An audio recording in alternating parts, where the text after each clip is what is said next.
नमस्कार। आज हम भारत की पाकिस्तान के प्रति बदलती रणनीति पर बात करने वाले हैं। हमारा आधार है एक विश्लेषण जिसका शीर्षक है मोदी की पाकिस्तान रणनीति, पलटवार और प्रतिरोध। और ये विश्लेषण काफी दिलचस्प है क्योंकि ये दिखाता है कि कैसे भारत एक पारंपरिक नीति से हटा है। बिल्कुल, मतलब वो जो पहले एक रणनीतिक संयम था, खासकर आतंकी हमलों के बाद, अब उसकी जगह ज्यादा मुखर, ज्यादा सक्रिय प्रतिक्रिया ने ले ली है। सही कहा। तो आइए आज इसी पर गहराई से बात करते हैं, समझते हैं कि इस रणनीति के कौन-कौन से पहलू हैं। चलिए शुरू करते हैं। सबसे पहले तो यही सिद्धांत में बदलाव, मतलब जो पहले एक ठहराव था, अब उसकी जगह सीधी जवाबी कार्रवाई पर जोर है। हाँ, ये सबसे बड़ा शिफ्ट है। और इसके उदाहरण भी साफ है, जैसे 2016 का उरी हमला हुआ और उसके बाद नियंत्रण रेखा यानी एलओसी के पार सर्जिकल स्ट्राइक हुई।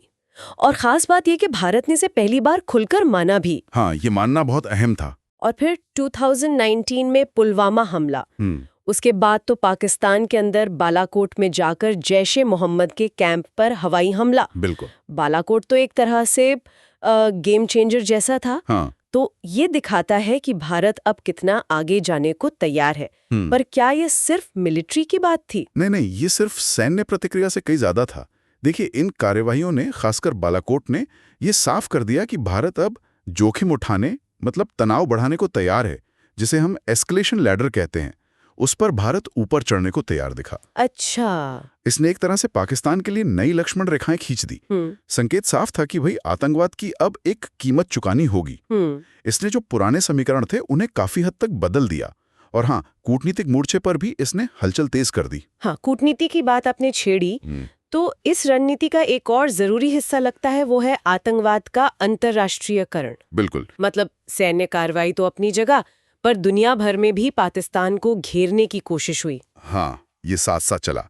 देखिए, विश्लेषण बताता है कि मोदी सरकार ने जो वैश्विक मंच हैं, जैसे संयुक्त राष्ट्र है, G20 है, और खासतौर पर FATF। हाँ, FATF का जिक्र बहुत हुआ था। हाँ, जो ये फाइनेंशियल एक्शन टास्क फोर्स है, जो मनी लॉन्ड्रिंग और टेरर फाइनेंसिंग पर नजर रखती है, इन सब जगहों पर पाकिस्तान से होने वाले कथित आतंकवाद के मुद्दे को बहुत जोर शोर से उठाया गया। अच्छा। मकसद साफ था, पाकिस्तान पर अंतर्राष्ट्रीय दबाव बने, वो कूटनीतिक तौर पर अलग थलग पड़े और भारत को अपनी कार्रवाइयों के लिए दुनिया का समर्थन मिले। तो ये तो हुई कूटनीतिक घेरेबंदी।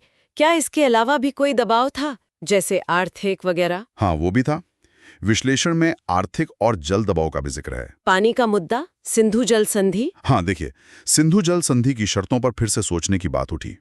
अब इस पर कोई बहुत बड़ा कदम तो नहीं उठाया गया, लेकिन ये इशारा देना ही अपने आप में एक बड़ा संकेत था।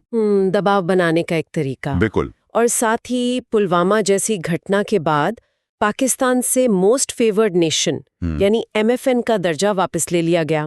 व्यापार पर कई तरह की रोक लगा दी गई। अच्छा, MFN स्टेटस भी हटाया गया था। हाँ, तो ये सब मिलकर आप देखिए एक मल्टी प्रोंग यानी कई तरफ से दबाव बनाने की रणनीति थी। ये तो बाहरी मोर्चों की बात हो गई, सैन्य, कूटनीतिक, आर्थिक। लेकिन देश के अंदर क्या हुआ?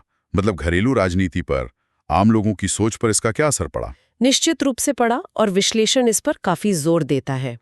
देखिए, ये जो सैन्य कार्रवाइयां थीं, खासकर सर्जिकल स्ट्राइक और बालाकोट एयर स्ट्राइक, इनको देश के अंदर एक मजबूत भारत, एक निर्णायक भारत की छवि बनाने के लिए पेश किया गया। हाँ, ये नैरेटिव तो काफी चला था, न्यू इंडिया वाला। बिल्कुल, इसे न्यू इंडिया के नैरेटिव से जोड़ा गया।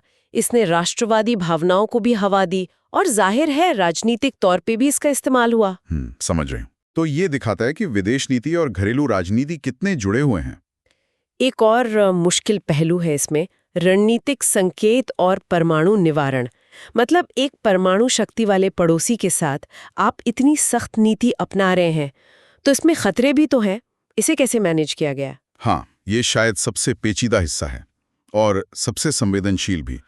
विश्लेषण यही कहता है कि परमाणु युद्ध के खतरे के बावजूद भारत ने मजबूत सैन्य संकेत देना जारी रखा। तो परमाणु नीति का क्या हुआ? पहले इस्तेमाल नहीं वाली? देखिए, भारत ने अपनी नो फर्स्ट यूज पॉलिसी को तो दोहराया, लेकिन साथ ही कुछ बड़े नेताओं की तरफ से ऐसे बयान भी आए जिनसे लगा कि शायद बहुत जरूरत पड़ने पर, मतलब चरम स्थितियों में, इस नीति की समीक्षा हो सकती है। अच्छा, मतलब थोड़ी अस्पष्टता रखी गई। हाँ, एक तरह की कैलकुलेटेड एम्बिग्युइटी, मतलब सोची समझी अस्पष्टता। लक्ष्य ये था कि सीमा पार आतंकवाद रुके, लेकिन फुल स्केल वॉर भी ना हो। ये तनाव बढ़ाने और उसे कंट्रोल में रखने के बीच एक बहुत पतली रस्सी पर चलने जैसा था, जैसे ब्रिंक्समैनशिप या कगारनीति भी कहते हैं। तो अगर हम सार निकालें तो ये रणनीति सिर्फ बदला लेने या पलटवार करने तक सीमित नहीं थी। नहीं, बिल्कुल नहीं। इसमें सैन्य एक्शन था, आक्रामक डिप्लोमेसी थी, आर्थिक दबाव था, देश के अंदर एक राजनीतिक संदेश था और साथ में परमाणु संकेतों का भी इस्तेमाल।